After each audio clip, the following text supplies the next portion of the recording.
मुलाला ना 85च्या around marks मिळालेले आहेत आणि पालकांची इच्छा काय, सर आपण कॉलेज लिस्ट बनवताना त्याला फक्त ऑटोनॉमसच कॉलेजेस ठेवायचे, बाकी कॉलेजेस आपण लिस्टमध्ये ठेवायचे. मग खरंच या गोष्टीचा विचार केला पाहिजेत का, की ऑटोनॉमस कॉलेजेस आणि नॉन ऑटोनॉमस कॉलेजेस बी आणि बीटेक याच्यामध्ये डिफरन्स आहे तरी काय? आता ही जी गोष्ट आहे ना, ही यासाठी सांगतोय, मला जे काही काउन्सिलिंग रिलेटेड डाऊट्स येतात किंवा जे काही पालकांचे इन्क्वायरीज येतात त्यावरूनच मी आजचे व्हिडिओ टॉपिक चूज केलं आहे, की खरंच कोणती इंजिनिअरिंग कॉलेजेस तुम्ही चूज केली पाहिजेत. इंजिनिअरिंग कॉलेजेस चूज करताना हा फॅक्टर डिसाइडिंग आहे का, की ऑटोनॉमस नॉन ऑटोनॉमस इम्पॉर्टंट काय आहे आणि कोणती कॉलेजेस घ्यायची नाही आहेत हे मी इन डिटेल तुम्हाला सांगितले. आता मी स्वतः PICT कॉलेजमधून पासआउट आहे. ज्यावेळी म्हणजे गेल्या वर्षीच मी PICT मधून पासआउट आहे, त्यावेळी जर बघाल तर आमच्या वेळी सुद्धा PICT त्यावेळी नॉन ऑटोनॉमस होतं. ठीक आहे, आता 2 वर्षापासून ते ऑटोनॉमस झालेलं आहे, परंतु आम्हाला सुद्धा त्यावेळी BE बॅचलर ऑफ इंजिनिअरिंग हीच डिग्री आणि विथ जे आपलं नॉन ऑटोनॉमस स्टेटस आहे त्यावरूनच आमची डिग्री जी आहे ती कंप्लीट झाली. त्यामुळे या सगळ्या गोष्टींना मी सुद्धा फेस केल्यात. त्यामुळे चांगल्या बऱ्यापैकी प्रत्येक गोष्ट जी आहे ना ती त्या रिलेटेडच मी सांगणार आहे, की कसा सिलेबसमध्ये डिफरन्स असतो, काय गोष्टी मॅटर करतात आणि ॲट द एंड मी माझं कन्क्लुजन देणार आहे, की खरंच तुम्हाला कोणती कॉलेजेस निवडायचे आहेत, कोणती घ्यायची नाहीत, कुठं ॲडमिशन घ्यायचंच नाही आहे. तर सगळ्यांना नमस्कार, मी संदीप मिल्के. आजचा जो व्हिडिओ आहे ना इम्पॉर्टंट आहे, शेवटपर्यंत बघा, कुठेही चुकवू नका. कारण हे काउन्सिलिंग रिलेटेड व्हिडिओज आहेत ना एंडिंगपर्यंत, म्हणजे आत्ता ही फक्त सुरुवात आहे, जसा तुमचा रिझल्ट वगैरे डिक्लेअर होईल ते तुमचं ॲडमिशन होईपर्यंत spot round institute level seats तोपर्यंत ही सिरीज चालूच राहणार आहे. तुम्हाला फक्त काय करायचं आहे, चॅनलला नक्की सबस्क्राईब करा आणि डिस्क्रिप्शन बॉक्समध्ये मी व्हॉट्सअप ग्रुपची सुद्धा लिंक दिले, त्याला जॉईन व्हा. तर सुरुवात करूया आजच्या या नवीन व्हिडिओला.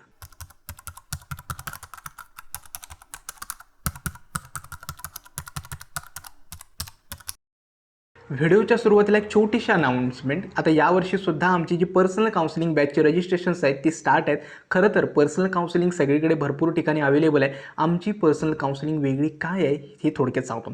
पहिलं आणि सगळ्यात महत्त्वाचं फीचर म्हणजे काय, तर 24/7 डाऊट सपोर्ट. म्हणजेच काय, तुम्हाला कधीही वाटलं, कोणत्याही स्टेपला वाटलं की तुम्हाला रिलेटेड डाऊट्स आहेत, तुम्हाला काही विचारायचं आहे, काही क्वेश्चन्स आहेत, तर माझा एक पर्सनल नंबर तुमच्यासोबत शेअर असतो, जेणेकरून तुमचे सगळे डाऊट्स ना मी क्लिअर करत जाईल.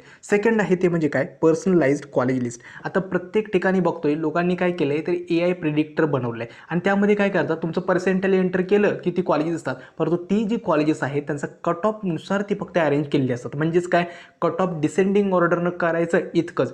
ह्या गोष्टी खरंच कॉलेज लिस्टमध्ये मॅटर करतात. लक्षात ठेवा, कॉलेज लिस्ट सगळ्यात क्रुशल स्टेज आहे. त्यासाठी आम्ही काय करतो, तर एक तर ज्यावेळी तुमचा रिझल्ट डिक्लेअर होतो, तुमचं पर्सेंटाईल, कॅटेगरी, तुम्हाला कॉलेज ब्रँच कुठे हवे, हे सगळं तुमच्याशी आणि तुमच्या पालकांशी डिस्कस करूनच तुमची जी कॉलेजची लिस्ट आहे ती आम्ही बनवतो. त्यामुळे सगळ्या गोष्टी तुम्ही ज्या पद्धतीने तुमच्यासाठी चांगल्या कोणत्या ब्रँचेस आहेत, कोणती कॉलेजेस चांगले आहेत, हे सगळं तुमच्याशी डिस्कस करूनच तुमची लिस्ट बनवली जाते. त्यामुळे एकच लिस्ट सगळ्यांना देणं वगैरे या सगळ्या काही गोष्टी होतील. तिसरं आहे ते म्हणजे काय, लाईव्ह गायडन्स सेशन. म्हणजे सीईटीच्या प्रत्येक स्टेपनुसार CAP registration, document verification, option form filling यानुसार प्रत्येक स्टेपला आमच्या झूम मीटिंग्स होतात, ज्याच्यामध्ये तुम्हाला सगळ्या स्टेपमध्ये लाईव्ह गायडन्स वगैरे दिला जातो, तुमचे डाऊट्स वगैरे क्लिअर केले जातात. त्यानंतर आहे ते म्हणजे काय, तर कॉलेज ब्रँच सिलेक्शन कसं केलं पाहिजेत आणि स्पॉट ॲडमिशन आणि इन्स्टिट्यूट लेवल गायडन्स.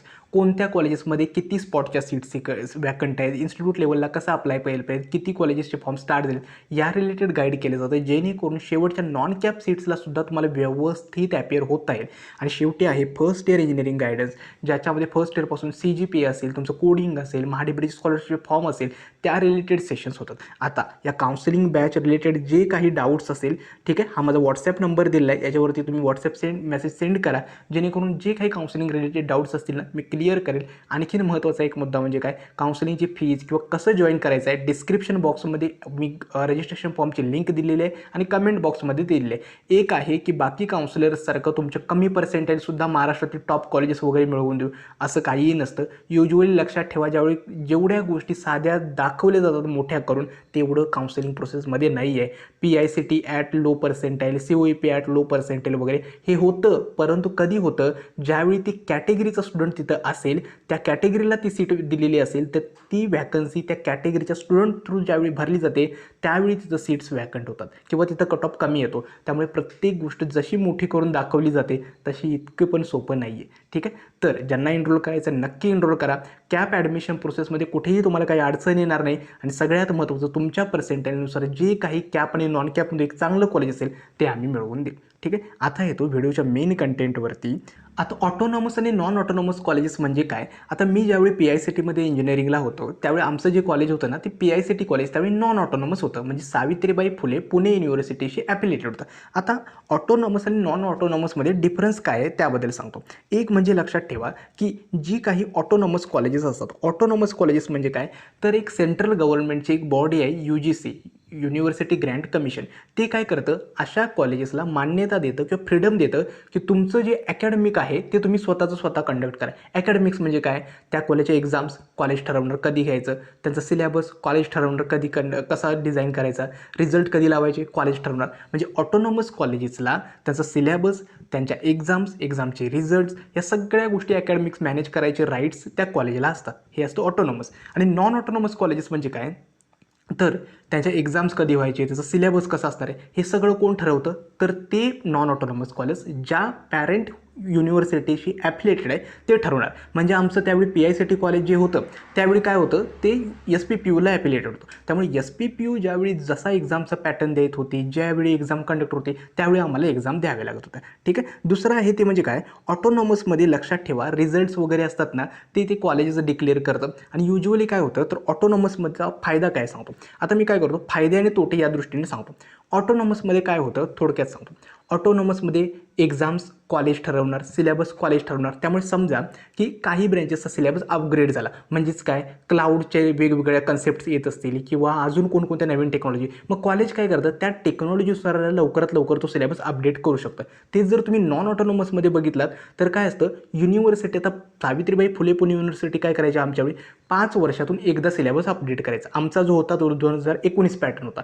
गेल्या वर्षी त्यांनी 2024 पॅटर्न, म्हणजे 5 वर्षातून एकदा चेंज होता. हा एक डिफरन्स आहे. दुसरा डिफरन्स काय होता, तर एक्झाम्स जर बघाल ऑटोनॉमस कॉलेजेसमध्ये काय होतात, त्या टीचर्सनी जेवढा सिलेबस व्यवस्थित कवर केला आहे, ओके, त्यावरतीच त्यांच्या एक्झाम्स कंडक्ट होत होत्या. ठीक आहे. आणि एक्झामचं शेड्यूल पण कॉलेज ठरवायचं, कधी एक्झाम घ्यायच्या, कशा घ्यायच्या वगैरे वगैरे. मात्र जी नॉन ऑटोनॉमस कॉलेजेस होती, म्हणजे आमचं PICT, त्यांना काय करावं लागतं, युनिव्हर्सिटी ठरवणार मिड सेमिस्टर एक्झाम कधी घ्यायची, एंड सेमिस्टर एक्झाम कधी घ्यायची, प्रॅक्टिकल्स एक्झाम कधी घ्यायच्या, त्या कशा घ्यायच्या, हे सगळं कॉलेज युनिव्हर्सिटी ठरवणार. मग प्रॉब्लेम काय व्हायचा, आता प्रत्येक वेळी आम्ही तरी फेस केलं होतं. काही वेळा असं झालं होतं की आमच्या 3rd इयरला, ठीक आहे, कम्प्युटर इंजिनिअरिंग आमच्या डिपार्टमेंटचा पेपरच एक त्यांनी युनिव्हर्सिटीने झालेला पेपर कॅन्सल केला आणि अगेन घ्यायला सांगितलं. ठीक आहे. किंवा काय करत होते, ऐन मोमेंटला एक्झामना कॅन्सल करत होते आणि पुढे ढकलत होते. त्यामुळे मुलांची ज्यावेळी त्यांना सुट्टीला घरी जायचं होतं ते सगळे तिकीट्स वगैरे वाया गेलेले असायचे. हे युनिव्हर्सिटीच्या एक्झाम ज्यावेळी असायच्या ना, हे सगळ्या गोष्टी रिझल्ट्स टाईममध्ये लावणार नाहीत, लावले तरी खूप म्हणजे काहीतरी गडबड वगैरे करायची, अशा गोष्टी होत होत्या. हा दुसरा मुद्दा. तिसरा महत्त्वाचा मुद्दा आहे काय, तर रिझल्ट. लक्षात ठेवा, ज्यावेळी तुमचे ऑटोनॉमस कॉलेजेस असतात, ऑटोनॉमस कॉलेजेस काय करतात, लवकरात लवकर रिझल्ट लावतात. जर काही विद्यार्थ्यांचे बॅक लागले असतील किंवा काय कोणत्याही पेपरमध्ये विद्यार्थी फेल वगैरे झाले असेल तर लवकरात लवकर पुढच्या आठवड्यामध्ये ते एक्झाम्स कंडक्ट करतात आणि विद्यार्थ्यांना लवकरात लवकर एक्झाम्सला प्रिपेअर करता येतं. ठीक आहे. नॉन ऑटोनॉमस कॉलेजेसमध्ये, आता उदाहरणार्थ आमच्या PICT कॉलेजमध्ये ज्या मुलांना पेपर बॅक राहत होते किंवा जी मुलं त्या एका स्पेसिफिक पेपरमध्ये नापास होती, त्या मुलांना काय करावं लागत होतं, पुढच्या सेमिस्टरला तो पेपर द्यावा लागत होता. त्यामुळे 4 ते 5 महिन्यांचा गॅप ना परत राहत होता. ठीक आहे. हा होता आणखीन एक मुद्दा. आणखीन एक शेवटचा मुद्दा म्हणजे काय, तर लक्षात ठेवा, ऑटोनॉमस कॉलेजेसमध्ये काय होतं, तर थोडे तोटे पण आहेत. हा का ऑटोनॉमस कॉलेजेसचे काय होतं, ज्यावेळी टीचर्सच्या हातामध्ये सगळे मार्क्स असतात, सगळे इंटरनल मार्क्स वगैरे असतात, मग टीचर्स ऑब्व्हियसली काय करणार, तर तुमच्यावरती बर्डन आणतात की जास्तीत जास्त असाइनमेंट्स देणं, तुम्हाला जास्तीत जास्त प्रोजेक्ट्स देणं, म्हणजे तुमच्याकडून जास्तीत जास्त कामं वगैरे करून घेणं, या गोष्टी करतात. आणि त्यांचं सगळे इव्हॅल्युएशन मार्क्स त्यांच्या हातात असतात. ठीक आहे. नॉन ऑटोनॉमसमध्ये काय असतं, तर एकतर ज्यावेळी तुमच्या एक्झाम्स वगैरे होत्या, म्हणजे आमच्या प्रॅक्टिकल एक्झाम्स वगैरे होत होत्या, त्यावेळी जे मार्क्स वगैरे असायचे ते इंटरनल इव्हॅल्युएटर पण असायचं आणि एक्सटर्नल एक्झामिनर पण असायचं. ठीक आहे. अशा ह्या नॉन ऑटोनॉमस आणि ऑटोनॉमसचे फायदे दोन्हीकडे आहेत. कोणतं चूज करायचं हे मी लास्टला सांगणार आहे. ठीक आहे. आय होप तुम्हाला ऑटोनॉमस कॉलेजेस आणि नॉन ऑटोनॉमस कॉलेजेस समजले असेल. आणखीन एक मुद्दा, तर 4 वर्षानंतर डिग्री कुणाची मिळते, म्हणजे डिग्री कोणत्या युनिव्हर्सिटी मिळते. जर कॉलेज नॉन ऑटोनॉमस असेल, म्हणजे ते युनिव्हर्सिटी ॲफिलिएटेड असतं, युनिव्हर्सिटीशी जोडलेले असेल, अशा कॉलेजेसची डिग्री जी आहे ती कुणाकडून मिळते, तर युनिव्हर्सिटीचीच डिग्री मिळते. आणि जरी कॉलेज ऑटोनॉमस असलं तरीसुद्धा त्या कॉलेजची जी डिग्री आहे ती युनिव्हर्सिटीचीच मिळते. ठीक आहे. युनिव्हर्सिटीचीच डिग्री तुम्हाला दिली जाते, वेगळी दिली जात नाही. जर इन केस जर ते कॉलेज स्वतः डीम्ड युनिव्हर्सिटीवर युनिव्हर्सिटी असेल तर त्याची युनिव्हर्सिटीची मिळते. ठीक आहे. आता महाराष्ट्रामध्ये जी इंजिनिअरिंग कॉलेजेस आहेत ना, मोस्टली सगळे टॉप कॉलेजेस ऑटोनॉमस आहेत. COEP आपल्या टेक्निकल युनिव्हर्सिटीज आहे, PICT गेल्या 2 वर्षापासून ऑटोनॉमस आहे, VIT ऑटोनॉमस आहे, PCCOE ऑटोनॉमस आहे. बऱ्यापैकी जी टॉप कॉलेजेस आहेत ना ते ऑटोनॉमस आहेत. मुंबईमध्ये सुद्धा VJTI असेल, त्यानंतर आपलं SPIT असेल, ही सगळी जी आहेत ना टॉप कॉलेजेस ऑटोनॉमस झालेले आहेत. ठीक आहे. नॉन ऑटोनॉमस कोणकोणते आहेत? मोस्टली नॉन ऑटोनॉमस Tier 2 आणि Tier 3 मधली कॉलेजेस आहेत. ठीक आहे. जसं की आपलं DY पाटीलचं पिंपरी कॅम्पस आहे, तो नॉन ऑटोनॉमस आहे. ठीक आहे. किंवा Tier 3 ची पुण्यामधली कॉलेजेस आहेत भरपूर. आणि जी ग्रामीण भागात मोस्टली जी कॉलेजेस असतात ना ती सुद्धा नॉन ऑटोनॉमस. आता आणखीन एक डिफरन्स असतो ऑटोनॉमस आणि नॉन ऑटोनॉमसमध्ये. नॉन ऑटोनॉमसमध्ये काय असतं, ज्यावेळी त्यांची एंट्रन्स एक्झाम असते, म्हणजे एंट्रन्स ज्यावेळी कॅप ॲडमिशन होते त्यावेळी त्यांच्या सीट्स डिस्ट्रीब्यूट होतात होम युनिव्हर्सिटी सीट्स आणि other than home university seats. लक्षात ठेवा, होम युनिव्हर्सिटी आणि अदर दॅन होम युनिव्हर्सिटी म्हणजेच काय, ते कॉलेज ज्या युनिव्हर्सिटीशी ॲफिलिएटेड आहे त्या युनिव्हर्सिटी ज्या मुलांची होम युनिव्हर्सिटी आहे त्या मुलांसाठी जास्तीत जास्त रिझर्व्ड सीट असतात होम युनिव्हर्सिटी आणि अदर दॅन होम युनिव्हर्सिटीसाठी त्या कमी असतात. ठीक आहे. जर ऑटोनॉमसमध्ये जर बघाल आपल्या CET कॅप ॲडमिशन प्रोसेसमध्ये इथं फक्त तुम्हाला स्टेट लेवल सीट्स दिसतील. ठीक आहे. त्यामुळे जर कट ऑफ PDF बघसाल ना तर तुम्हाला काय होतं, home university cut off, other than home university cut off, home university seats allotted to other than home university, अशा भरपूर कट ऑफ्स असतात. मग हे होतं ऑटोनॉमस आणि नॉन ऑटोनॉमसमध्ये. ठीक आहे. त्यामुळे हा एक डिफरन्स होता. आता ऑटोनॉमस चूज करायचं की नॉन ऑटोनॉमस ते मी पुढे सांगतो. हा पहिला मुद्दा आहे, होप तुम्हाला कळवर झाला असेल की ऑटोनॉमस आणि नॉन ऑटोनॉमसमध्ये डिफरन्स काय आहे. ठीक आहे. आता येतो नेक्स्टमध्ये काय, तर ॲक्च्युअल सिलेबसमध्ये जर बघाल तर ॲक्च्युअल सिलेबस जरा ऑटोनॉमस कॉलेजेसचा थोडाफार अपडेटेड असतो. जर ते autonomous colleges seriously syllabus update करत असेल तर एक्झाम्स थोड्याफार टाईमवरती होतात, प्रॅक्टिकल्स जरा जास्त स्ट्रिक्टली होतात ऑटोनॉमस कॉलेजेसमध्ये आणि इंटर्नशिपसाठी जास्त मुलांना फोर्स केलं जातं. नॉन ऑटोनॉमसला पण फोर्स केलं जातं. ठीक आहे. युजली काय होतं ऑटोनॉमस कॉलेजेसमध्ये ते काय करतात, तर दर सेमिस्टरला एक प्रोजेक्ट करा म्हणतात, एक मिनी प्रोजेक्ट करा म्हणतात. तसं नॉन ऑटोनॉमसला नसतं. ठीक आहे. किंवा इंटर्नशिपसुद्धा ते काय करा म्हणतात, तर जास्त करून ना एका वर्षामध्ये म्हणजे 1 इयरमध्ये एक इंटर्नशिप मिनिमम केली पाहिजेत वगैरे असे क्रायटेरिया असतात. जनरली युनिव्हर्सिटी अफिलिएटेड कॉलेजेसमध्ये त्यांना 3rd इयरमध्ये एक इंटर्नशिप कंपल्सरी करावी लागते. ठीक आहे. आता येतो नेक्स्ट म्हणजे काय, BE आणि BTechमध्ये खरंच काही डिफरन्स आहे का, एवढं लक्षात ठेवा. तर BE जी आपली बॅचलर ऑफ इंजिनिअरिंग आहे, जी कॉलेजेस नॉन ऑटोनॉमस आहेत, युनिव्हर्सिटी ॲफिलिएटेड आहेत, ती तुम्हाला BE डिग्री देतात. ठीक आहे. आणि BTech कोण काय येतं, डीम्ड युनिव्हर्सिटी, प्रायव्हेट युनिव्हर्सिटी किंवा युनिव्हर्सिटीज किंवा जी कॉलेजेस ऑटोनॉमस आहेत ती तुम्हाला BTech डिग्री देतात. ठीक आहे. आता BE आणि BTechमध्ये खरंच डिफरन्स आहे का, लक्षात ठेवा थोडाफार डिफरन्स सिलेबसमध्ये आहे. BEमध्ये काय होतं, तर जनरली जास्त करून थेरॉटिकली बेस्ड कन्सेप्ट असतात किंवा थिअरी बेस्ड सिलेबस असतो. ठीक आहे. जसं की युनिव्हर्सिटी ॲफिलिएटेडचा जो सिलेबस असेल तो, आणि दुसरा आहे की ट्रेडिशनल एक्झाम स्टाईल्स वगैरे असतात.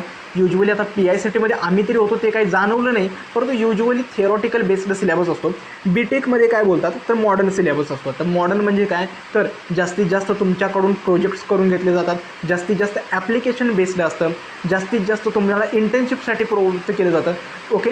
या गोष्टी BTechच्या सिलेबसमध्ये असतात, जास्त डिफरन्स नाही आहे. आता सगळ्यात महत्त्वाचा प्रश्न की BE आणि BTechवरती तुम्हाला खरंच फोकस केलं पाहिजेत का, किंवा खरंच तुम्हाला फक्त BTechची युजली कंपनी जी प्लेसमेंटसाठी येते ती BE किंवा BTech या गोष्टी बघत नाही. ओके. त्यांना इंजिनिअरिंगची डिग्री हवी असते, दॅट्स इट. ओके. आणखीन एक आहे की BE आणि BTechमध्ये होतं आणखीन एक फरक हाच आहे की युजली गेल्या काही जी ॲफिलिएटेड कॉलेजेस आहेत त्यावरून ती काय करतात, BEचीच डिग्री देतात. आता आम्हीसुद्धा ज्यावेळी PICTमधून पासआउट झालो त्यावेळी BEचीच डिग्री आम्हालासुद्धा मिळाली, परंतु आम्हाला कंपनीमध्ये कुठेही त्यांनी विचारलं नाही की तुम्हाला BTech आहे का वगैरे वगैरे. आमच्यासाठी ती डिग्री म्हणजे सेमच होतं. आणखीन एक होतं की सिलेबस जो होता ना सगळ्या 8 सेमिस्टरचा तो युजली सगळा सेमच होता, इतकं पण काही डिफरन्स वगैरे जाणवलं नाही. कारण का बाकी कॉलेजेसचे आम्ही सिलेबस वगैरे बघायचो इतकं काही जास्त नसायचं, त्यांचे फक्त सब्जेक्ट थोडेफार चेंज असायचे एवढंच. ठीक आहे. आता महत्त्वाचा प्रश्न की BE कॉलेज निवडताना काय निवडलं पाहिजे, ऑटोनॉमस, नॉन ऑटोनॉमस, BE की BTech. एक गोष्ट कायम मी सांगत असतो की सगळ्या गोष्टी ठरवणार आहेत तुमचं पर्सेंटाईल. लक्षात ठेवा, जर पर्सेंटाईलच कमी असेल तर तुमच्याकडे चॉईस थोडीच आहे की नाही मला ऑटोनॉमस नको आहेत, नॉन ऑटोनॉमस नको आहे, मला BE नको आहे, BTech नको आहे. जर पर्सेंटाईल कमी आलं, लक्षात ठेवा तुमच्याकडे ऑप्शन एकच आहे, जे काही चांगलं कॉलेज मिळतं ते ॲक्सेप्ट करणं. उगाचच BE पाहिजेत, BTech पाहिजेत असे फिल्टर्स लावत बसू नका.